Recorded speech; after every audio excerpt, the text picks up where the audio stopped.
د اسد 24مه د اسلامي امارت په مشرۍ د افغانانو سرخندنو مبارزې جهاد او د فتح ویاړلې ورځې سره برابره ده. ټیک 4 کاله وړاندې په افغان غیرتي خاوره د امریکا په مشرۍ د هغوی د متحدینو اشغال پای ته ورسید او د یوې شرموونکې ماتې په خوړلو سره په ټیټ سر له افغانستان څخه ووتل او دا هیواد د تل لپاره د پردیو له ښکېلاک او ولکې آزاد شو. افغان باتور ملت تل د تاریخ په اوږدو کې د خپلو سرونو په نظرانه کولو سره هغوی ته شرموونکې ماتې ورکړې چې دې پاکې خاورې ته یې په بد نظر کتلي. په افغان خاوره د امریکایي اشغال پای ته رسېدو سره د اسلامي نظام بنسټ کېښودل شو، ډاډمن امنیت تامین شو او په بشپړ ډول استقلال یا ازادي ترلاسه شوه. اوس پوښتنه دا ده چې څنګه موږ کولی شو خپله ترلاسه شوې ازادي خوندي او وساتو؟ څنګه کولی شو چې خپل شته نظام پیاوړی او پرمختګ ته یې لاره هواره کړو؟ په دې برخه کې د حکومت او خلکو مسؤلیت څه دی؟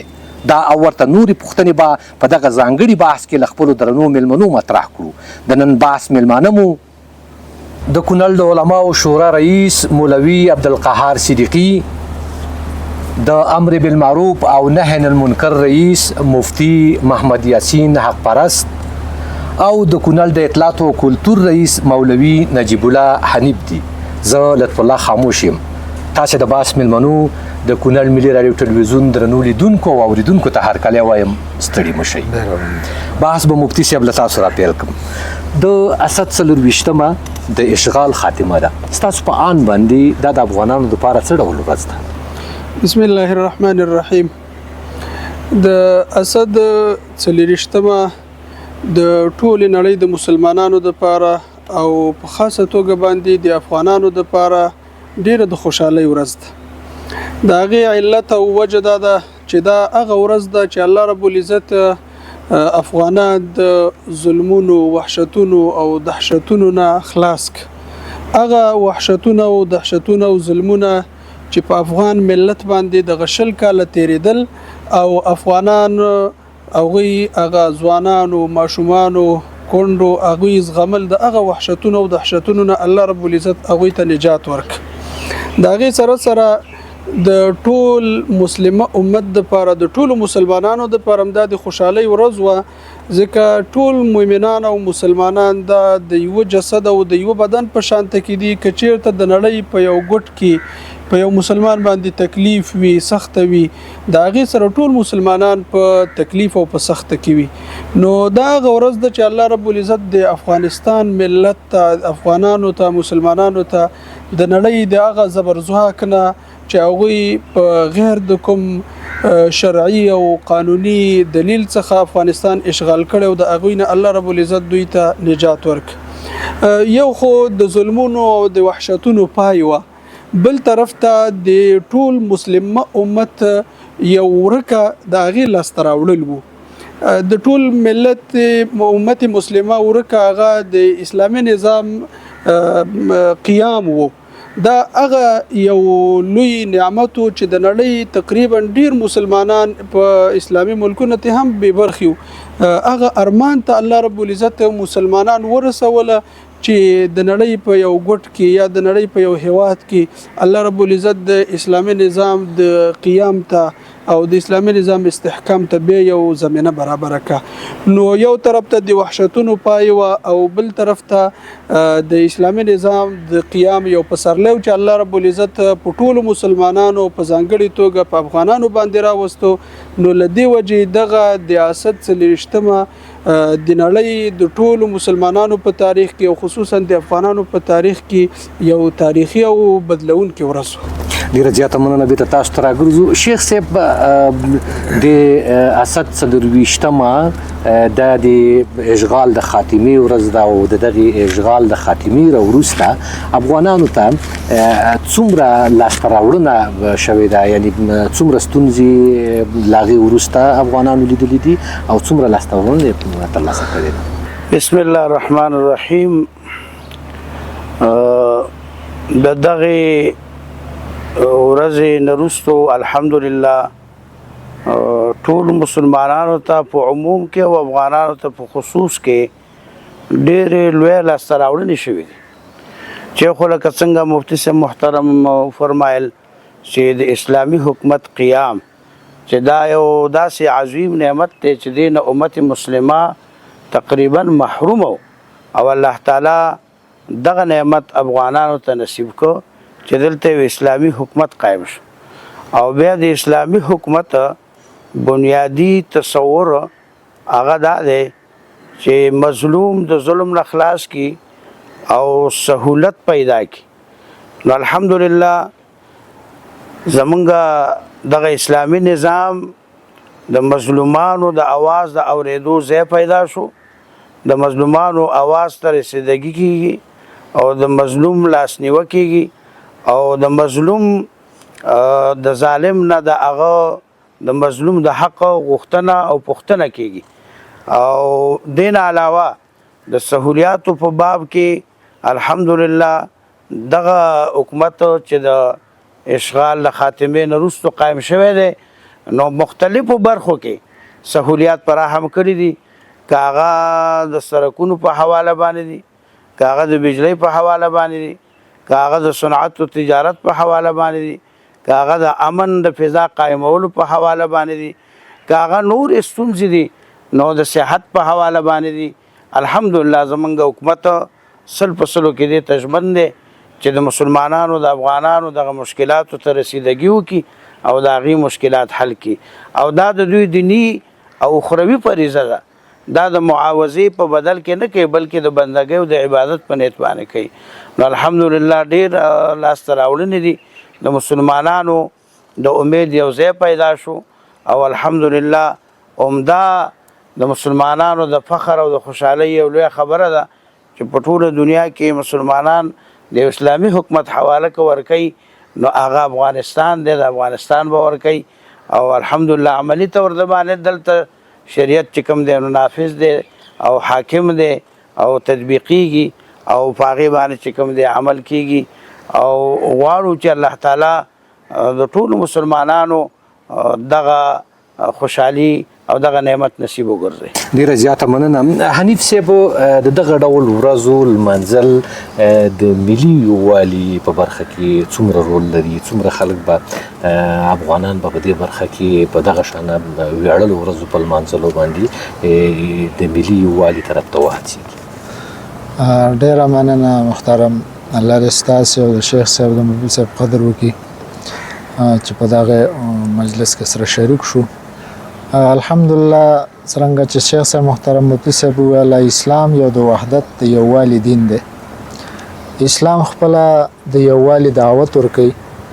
نو دا چې کله یو نظام اسلامي نو هغه نظام اسلامي نظام هم خپل د یووالي او د وحدت یو دعوت چلی دا چې د اسد څلېرویشتمه دا ځان له د افغانانو د افتخار او د ویاړ ورځ نه ده زما په خیال باندې دا د ټولو مسلمانانو د افتخار ورځ ده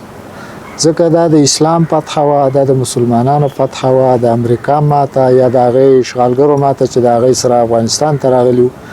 دا د ټولو مسلمانانو لپاره د فتح او د ویاړ ورځ ده نو د دې نه معلومیږي چې په دې ټول مسلمانان خوشحاله دي او د ځان لپاره د افتخار ورځ ګڼي نو زما په خیال باندې افغانان خو د شکر وباسي او د دې ورځې د شکر په ادا کولو کې زما په اند باندې د هغې یووالی ډېر ضروري دی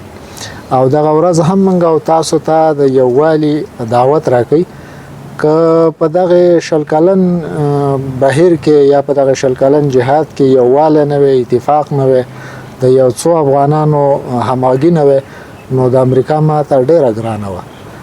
د امریکا د ماتې غټ دوه سببونه دي یو الحمدلله د اسلامي امت دعاګانې وي او د اسلامي امارت د مشرانو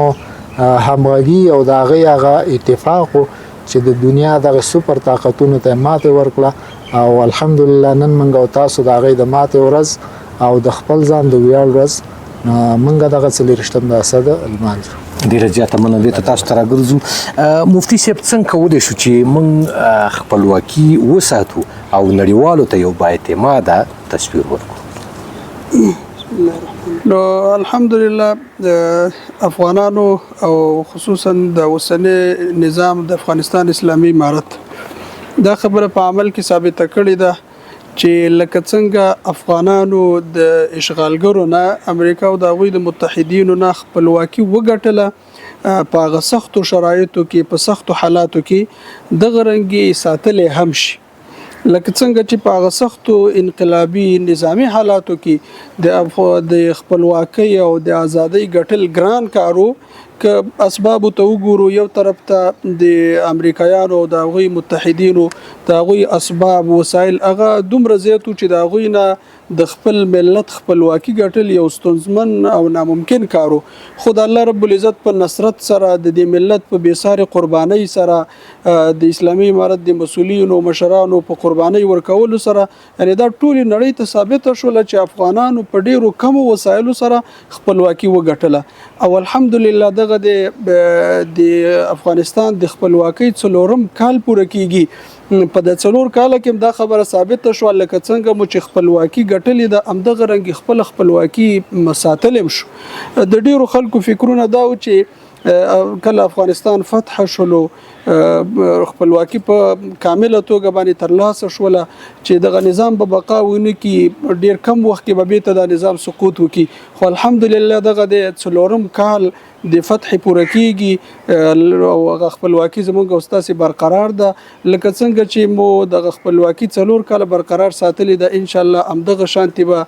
د افغانستان خپلواکي هغه برقرار وي او برقرار به پاتې بل الحمدلله د خلکو اعتماد یا نړۍ ته د یو اعتماد تصویر وړاندې کول دغه موضوع یو خدا د تاسو په دې باندې پوهی وي چې دلته په افغانستان کې امریکا او د هغوی متحدین مات شوي دي هغوی به کوشش دا کوي غربیان چې زموږ د اسلامي نظام چې کمی ځانګړتیا وي دي ښه صفات دي هغه پټ کې او دنیا ته بد تصویر وکړي خو یو حقیقت دی حقیقت دا دی چې په افغانستان کې الحمدلله په اسلامي امارت باندې ټول ولس هغه راټول دي هغه حریت او ازادي چې کومه ترلاسه شوی ټول ملت ته معلومه ده هغه امنیت چې په افغانستان کې د ټول ملت ته معلوم دي هغه حقوق چې افغانانو ته ورکړل شوی دي هغه ټول دنیا ته معلوم دي دا هر څه د افغانستان د اسلامي امارت او د اسلامي نظام د اعتماد ښکارندویي کوي او ټول دنیا په دې باندې قانع ده چې د افغانستان ملت هغه لدغه سي ملوک طوائفین استړی شوی او الحمدلله اوس یو واحد او مرکزی اسلامي نظام د پاغي باندې ټول راټول دي او نړۍ هم په دې باندې قانع ده دغه د نړۍ د افغانستان سره د اسلامي امارت سره تعامل کوي دا ټول د دې دلیل دی چې په افغانستان کې یو با امن او با اعتماد فضا ده هغه بیل خبره ده چې یو څوک د دې وجنه چې دلته مات شوی دي او دلته کمزوري شوی دي هغه د افغانستان د اسلامي امارت او د اسلامي نظام هغه خو صفات هغه پټي او خلکو ته بد معرفي کوي هغه ځان ته خبره ده ډیره زیاته مننه شیخ صاحب اوس افغانانو ته په اقتصادي سیاسي او ټولنیزو برخو کې څه مثبت بدلون شته او الحمدلله اقتصادي لحاظ سره هم سیاسي لحاظ سره هم مختلفو لحاظونو سره بدلونونه راغلي دي او دا ټول ولس او ټول خلک بلکې ټول دنیا دغه ګوري تاسو ګورئ چې مخکې ورځو کې الحمدلله که دوی دلته اعتماد نه وي نو دا د 10 میلیارډو ډالرو اعلان چې عزیزي وکړه چې دا به دلته مصرفوي نو دا د اطمینان دلیل دی د دې ځای د امن د اطمینان نه مطمئن دی د دې ځای دغه نه حکومت نه مطمئن دی دلته چارواکو نه مطمئن دی نو ځکه دغه اعلان وکړو نو اقتصادي لحاظ سره الحمدلله امارت په خپلو خپو باندې ولاړ دی او د الله تعالی په غیبي خزانو باندې اعتماد دی او ان شاء الله العزیز الله تعالی به دغه حکومت په خپلو غیبي خزانو باندې پالي او دغه کېږي به د دوی مشکلات به حل کېږي سیاسي لحاظ سره هم الحمدلله دوی کامیاب دي او سیاسي لحاظ سره څنګه چې د جهاد په دور کې سیاسي فعالیتونه هغه سل په سلو کې کامیاب وو د مذاکراتو په میدان کې الحمدلله ښه کامیابي حاصله کړې ده سیاسي لحاظ سره او دغه شان د حکومت چلولو کې ډېر ښه طریقه باندې دوی روان دي او دنیا سره چې دوی کوم تعامل لري نو دا ډېر ښه سیاسي برخورد دی او موږ د دې نه مطمئن یو او الحمدلله زمونږ قائدین چې دي د شریعت په چوکاټ کې د سیاست پالنه کوي او سیاست سرته رسوي او خپل سیاست د شریعت پر رڼا کې کوي نو هغه به هیڅ چیرې موږ ته ان شاء الله نقصان نه راځي. ډیره زیاته مننه. حنیف صاحب، افغانانو له دې تجربې ستاسو په اند باندې څه زده کړه وکړه؟ تجربه واخیسته تیرو جنگونو ته په کتو اوس یو خپلواک نظام دی، ټول هیوادوال په آرامۍ سره ساه اخلي. دا تجربه، دا زده کړه ستاسو په اند باندې څه ډول ده افغانانو لپاره؟ الحمدلله که موږ تاسو وګورو نو د ټولو نه غټه زده کړه خو دا ده چې پخوا د افغانانو یا د افغانستان دشمنان په ګاونډي ملکونو کې ناستو، د هلته نه چې به څه قسم تبلیغات کول د افغانستان د داخل نه به هغو ته لبیک ویل کېده، د هغوی هغه خبرې چې هغوی به هلته کولې دلته به عملي کېدلې. الحمدلله د دغه شل کلن انقلاب یا جهاد نه افغانانو دا یو سبق اخیستی دی چې اوس د هغې خبرو ته لبیک نه ویلی کېږي. زمونږ او ستاسو ګاونډیان چې هغوی هغه کمې منصوبې به جوړولې، کمې پروژې به یې جوړولې، بیا د افغانانو په لاس په افغانستان کې تطبیقولې. الحمدلله که اوس موږ او تاسو وګورو د هغې هغه پروژې نه تطبیقېږي، نو افغانانو ته یو سبق دا اخیستی دی. او الحمدلله د دې نظام نه دفاع، د دې نظام نه ملاتړ دا یو دویم سبق دی چې افغانانو دا یقین راغلی دی چې داسې نظام نه موږ ته راغلی و او نه د دې بدیل شته دی. نو د افغانانو همغږي، د افغانانو د دې نظام څخه ژمنه د هغې ودرېدل، دا خپله د دې سبق او دا د دې دلیل دی چې افغانانو یو غټ عبرت د دې نه اخیستی دی. او امید دی چې په راتلونکي کې به د افغانانو په لاس باندې د افغانستان دغه نظام ړنګ نشي انشاءالله. ډیره زیاته مننه. مفتي صاحب، مونږ ازادي ترلاسه کړه، څنګه کولی شو چې دا ورځ د راتلونکي نسلونو دپاره د زده کړې یو الهام بخونکې ورځ وګرځوو راتلونکي نسلونو دپاره؟ دا چې د حق او د باطل مبارزه او مقابله د انسانانو د خلقت د وخت نه روانه ده. اماغه وخت نه د حق او د باطل مبارزه را روانه ده او الله رب العزت حق اگر که ظاهرا ضعیف او کمزوري، الله رب العزت حق ته د وخت په تیریدو سره غلبه ورکړي. هغه تاریخي واقعات چې د انسانیت په تاریخ کې تیر شوي، الله رب العزت موږ او تاسو ته په قران کریم کې ذکر کړي. دا د دې لپاره ذکر کوي الله رب العزت چې انسانان لدينا عبرت واخلي. د حق او باطل مبارزه به وي او حق په الله رب العزت حق ته بغلبه ورکړي. همدغه رنګي زموږ استاد په دې وسنی عصر کې کله کله د انسان فکر دی ته لاړ شي چې دا د حق او د باطل مبارزه مخکې په یو شکل کې و، بیا په موجوده عصر کې په بل شکل کې وي. کله د انسان فکر دی چې دا بس د سابقه وخت یو قصه واقعه و تیر شوی د په دې وخت کې دا کار ممکن نه دی. د موجوده فتوحات یا موجوده انقلابات چې الله رب العزت راولي، حق ته په باطل باندې الله رب العزت غلبه ورکوي، یعنی دا د دې خبرې ښکارندویي کوي او د راتلونکو نسلونو دپاره یو درس او عبرت ګرځي چې په دې عصر او په دې زمانه کې حق اگر که ډیر ضعیف او کمزوري په مادي لحاظ باندې، خو الله رب العزت هغې ته په باطل باندې غلبه ورکولی شي او ورکوي چې کله انسانان خپل همت وکړي. نو دغه ورځ د راتلونکو نسلونو دپاره دا درس ورکوي چې په هر وخت کې حق هغه اگر که ډیر زیات کمزوري وي، خو په کله چې استقامت وي، د شریعت پابندي وي، حق هغه په باطل باندې غالبه کیږي او حق په باطل باندې کامیابیږي. نو د اسد څلېرویشتمه د راتلونکو نسلونو دپاره یو زده کړیز ورځ ده، داسې ورځ ده چې هغوی ته زده کړه ورکوي چې حق هغه به همیشه د پاره په باطل باندې کامیاب وي، غالب وي. اگر که په ابتدا کې هغه ضعیف شروع شي، هغه ضعیف وي یا په ابتدا کې کمزوري مادي اسباب هغه برابر نه، نو دغه ورځ هم راتلونکي نسلونو ته دا الهام ورکوي چې هیڅ کله د باطل ملګرتیا ونه کړي، هیڅ کله د باطل د جوش او خروج تغییر متاثر نشي. هر وخت کې باید د حق ملګرتیا وکړي، په خپل حق باندې استقامت اختیار کړي، بل اخره کامیابی به د دوی وي. لکه څنګه چې د قران کریم موږ ته د انسانانو د خلقت نه د آدم علیه السلام او د شیطان مقابله او بیا حتی د نبی علیه الصلاۃ والسلام تر زمانی پورې دغه واقعات ذکر کړي او د نبی علیه الصلاۃ والسلام نو وروسته د صحابه کرامو او به هم دغه رنګ ژوندۍ مثالونه اگر روان دي نو راتلونکو نسلونو ته په دې کې دا درس دی چې په حق باندې استقامت وکړي ان شاء الله الله رب العزت به حق ته غلبه او کامیابی ورکړي. ډیره زیاته مننه شیخ صاحب. د اسد څلرویشتمه دغه ورځ د حکومت لپاره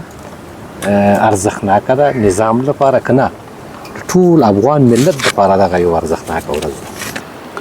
نو دا خو ښکاره خبره ده چې دا هم نظام دپاره او د نظام خو هم د دې ولس او د دې خلکو نه جوړ دی او هم د دې ولس دپاره د ارزښتناکه ورځ ده، اهمه ورځ ده او دا یو تاریخي ورځ ده او دا یو داسې ورځ ده چې تعلیمي ورځ ده چې په دې کې به خلک د دې نه یو ښه سبق اخلي او دا به دغسې ورځ به په تاریخ کې ډېرې کمې تېرې شوي وي چې د دغسې زبردست او مضبوط او قوت په مقابل کې الله تعالی افغانانو مسلمانانو له کامیابي ورکړه او بالاخره هغوی د افغانستان نه ووتل او افغانستان حریت ته راغی، آزاد شو او الحمدلله اوس په استقلال سره خپل حکومت چلی. نو دا ټولو دپاره ارزښتناکه ده بلکې ټولو مسلمانانو دپاره یو ارزښت لري او اهمیت لري. برخه کې د داسې ورځو د داسې ویاړلو ورځو د ولسونو د افغان ملت سره د دغې خوښۍ د لمانځلو په برخه کې څومره پلانونه او راتلونکي کې څه ترتیبات لري د دغې ورځې لپاره؟ نو اوس خو دې وخت سره خو دا لمانځل کېږي دې وخته پورې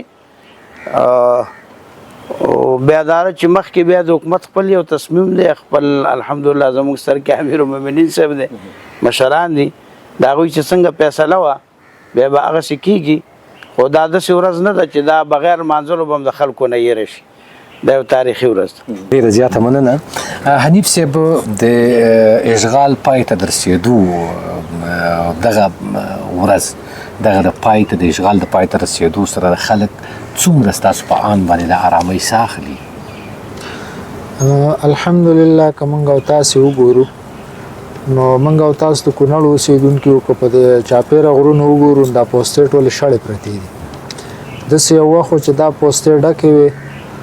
د ورځې د افغانستان په سطحه په سوونو افغانان ځوانان دا قرباني کېدل خو امنیت نه راته. اوس که موږ او تاسې وګورو ژوندی مثال یې دا دی چې دغه پوستې شړې پرتې دي، امنیت دی. دا د دغې ورځې او د 100 کلن انقلاب برکت دی چې افغانانو ته وربخلی دی. او بله برته دا ووایو چې که موږ او تاسې وګورو نو په هغه وخت کې 52 ملکونه دا په خولې یادېږي. که د 52 ملکونو هغه طاقت موږ وګورو ورسره هغه د افغانستان د هغې وخت اردو وګورو، پولیس وګورو، دغه شان پسې نور هغه استخبارات وګورو، د دې هر څه باوجود بې امني وه او ورځ تر بلې زیاتېدله. نو الحمدلله اوس هغه د موږ او تاسو چې هغه 52 ملکونه نشته، د هغې اسباب نشته، د هغې وسایل نشته، د هغې ډالر نشته او د هغې نه بغیر خپلو افغانانو ته امنیت راوستی دی. دا د دې ورځې ټولو افغانانو ته یو پیغام دی او موږ او تاسو ته دا یو پیغام دی چې د امن د ټولو نه لوی نعمت دی چې الله د دغې ورځې په برکت موږ او تاسو ته رانصیب کړی دی. ډېره زیاته مننه. مفتي صاحب د اشغال د خاتمې سره نړۍ ته افغانستان باثباته ښکاري؟ دا خو یو حقیقت دی چې په افغانستان کې چې کله ناټو د هغوی متحدین موجود د افغانستان د بېثباتۍ د افغانستان د بې امنیتۍ موضوع دا بالکل واضح او ښکاره وه او اوس چې کله دلته د اشغال ټغر ټول شوی دی د افغانستان امنیت ثبات دا ټول نړۍ ته ښکاره او معلوم دي. اگر چې شاید هغوی دغه موضوع پټوي خو مخکې موږ او تاسو ټولو ته معلومه ده او ټولې دنیا ته دا خبره واضحه ده چې افغانستان داس یو هیواد چې دلته به هر ورځ یعنی د سیګار راپور دا چې تقریبا په ورځ کې حد اوسط د 400 بستر نه به د 300 ځوانانو جنازې وتلي، هغه ځوانان چې هغه په جګړه کې وژل کېدل او الحمدلله اوس که غوی راپور ورکي یعنی کو وایو چې دغه خبره صفر ده یعنی د 472 نه به په ورځ کې یو جنازم د جنگ راونوزي چې الته د چرته د بیامنیتي د وجه جنگ شوی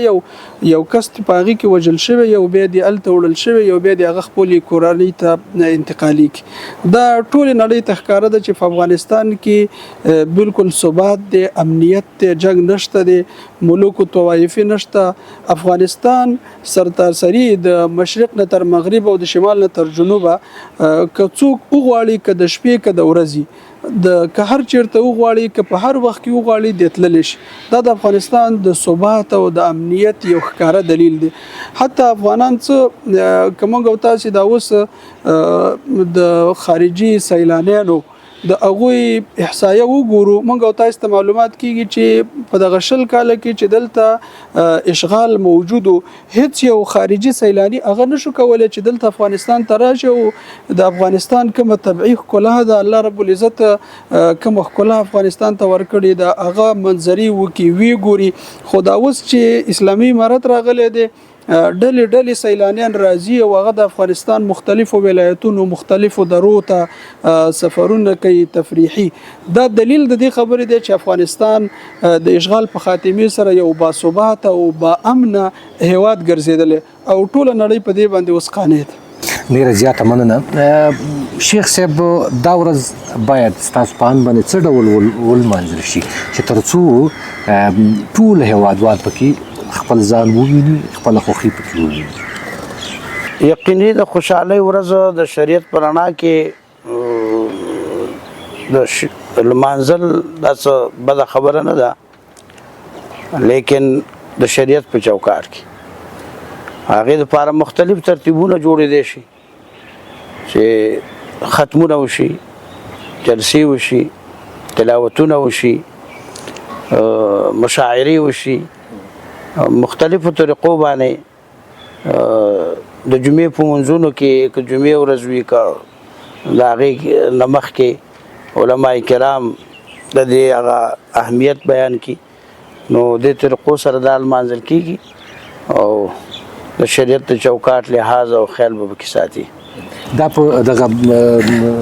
راتلونکي نسل باندې مخه تاثیر لري داسې ورځو لمانځل خامخا تاثیر لري ډیره زیاته مننه مفتي صاحب وروستۍ برخه کې د دغې ورځې د لمانځل د داسې ویاړلې ورځې د اشغال د خاتمې ستاسو په اند د داسې ورځو لمانځل څه ډول دي دغسې ورځ لکه څنګه چې د 40 د اسد دی دغسې ورځ لمانځل دا خو راتلونکي نسلونو ته یو روحیه ورکوي او روحیه د دې خبرې ورکوي چې که هر وخت دلته یو جابر قوت یو اشغالګر قوت هغه افغانستان باندې حمله کوي افغانستان خاوره اشغالي لکه څنګه چې دغه تیر شوي خلک دلته مات شو دغه رنګ به هغه قوت ماتیږي یو طرف ته د ملت ته د ولس ته دا درس ورکوي چې د هغه قوتونو چې هغه د افغانستان خاوره اشغال کوي افغانان زوریه افغانان به کور کوي د هغوی سره ملګرتیا ونه کې بلکې د هغوی مقابله وکړي او خپل ملت ته حریت او ازادي داسې وروبخي لکه څنګه چې زموږ مشرانو نیکونو او په موجوده عصر کې د اسلامي امارت د مسؤلینو په قیادت کې افغانانو وروبخله دویم هغه څوک چې هغه د افغانستان د اشغال اراده لري هغوی ته په دې کې دا درس دی چې افغانستان داسې خاوره ده چې دلته ډېرې امپراتورۍ هغه د خاورو سره خاورې شوي د هغوی بد ارادي بد عزایم هغه دلته د خاورو سره خاورې شوي دي یعنی د هغوی ارادي عزایم هغه پوره کېدلی نشي دا موږ او تاسې په دا لنډ وخت کې مختلفې امپراتورۍ د تاریخ په پاڼو کې ثبت دي چې هغوی افغانستان اشغال کړی دی هغوی خپلو اهدافو ته نه دي رسېدلي اهداف ارادي د خاورو سره خاورې شوي راتلونکي دپاره دا یو درس دی چې هغه څوک چې د افغانستان د اشغال اراده لري دغسې به ارادي خاورې کېږي لکه څنګه چې دغه د تېرو شوو امپراتوریو ارادي خاورې شولې او هغوی ناامیده خپلو طرفونو ته واپس شو مات ګډ تلفات یې ولید همدغه رنګې هغوی اقتصادي بحران هغه ولیدلو د هغې سره مخ شو زیانونو سره مخ شوله خو هیڅ هدف چې د افغانستان اشغال دی هغه ترلاسه نه شو نو هم د ملت ته د ازادۍ روحیه ورکوي او هم هغه چاته چې هغه د افغانستان د اشغال اراده لري هغوی ته په دې کې دا عبرت دی چې دغه بدو ارادو نه تیر شي او بیا څوک د افغانستان د اشغال اراده ونه کړي. ډیره زیاته مننه د امر بالمعروف او نهي عن المنکر رئیس مفتی محمد یاسین حق پرست، د کونړ د علماء شورا رئیس مولوي عبدالقهار صدیقي او د کونړ د اطلاعات فرهنګ رئیس مولوي نجیب الله حنیف. له تاسو ډیره زیاته مننه چې زموږ سره مو په بحث کې ګډون وکړو. درنو لیدونکو له تاسو هم ډیره مننه چې زموږ سره پاتې شوي، زموږ خپرونه مو تعقیب کړه. یو ځل بیا چې مو درانه خدمت ته راځم، تر هغې مو په بخون کې رب سپارم. خوشحاله اوسئ، اباد اوسئ.